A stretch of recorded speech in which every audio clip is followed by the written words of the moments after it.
இந்த கூட்டத்துல இந்த விஜய்க்கு முட்டு கொடுக்குறவன் தளபதி நீங்க பேசுங்க தளபதி, தளபதி நீங்க வாங்க தளபதி, நீங்க பேசினாலே போதும் தளபதி நினைக்கிறவனுடைய மனைவியோ, அக்காவோ, தங்கையோ, அம்மாவோ, அவன் காதலியோ, அவன் பெத்தெடுத்த பிள்ளையோ, அவன் உயிருக்கு உயிராக நேசித்த ஏதோ ஒரு உறவோ இந்த 41 பேர்ல இருந்திருந்தா இப்படி பேசுவானா?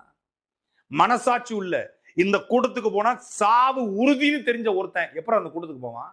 எப்படி கூட்டத்துக்கு பிள்ளை அனுப்புவான்? இந்த கூட்டத்துக்கு போனா என் பிள்ளை செத்துரும் அப்படின்னு தெரிஞ்ச ஒருத்தன் கூட்டத்துக்கு அனுப்புவானா? இந்த கூட்டத்துக்கு போனா என் மகளுக்கு பாதுகாப்பு இல்லை, என் மகனுக்கு பாதுகாப்பு இல்லை, என் மகன் செத்துருவான். அதுவும் கொடூரமான முறையில 7 பேர் ஒரு 4 வயசு குழந்தை மேல ஏறி ஓடுனா எப்படி இருக்கும்? நம்ம குழந்தை நம்ம வந்து தப்பு பண்ணா சேட்டை பண்ணா நம்ம குழந்தைய திட்டுவோம், அடிப்போம். ஆனா நம்ம குழந்தை கையில சின்னதா ஒரு கீறல் வந்தா நம்ம தாங்குவோமா?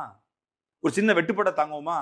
பல்லு விழுந்து ரத்தம் வந்தா கூட நம்ம பதறிடுவோம். அப்படிப்பட்ட குழந்தையுடைய உடம்புல 4 பேர்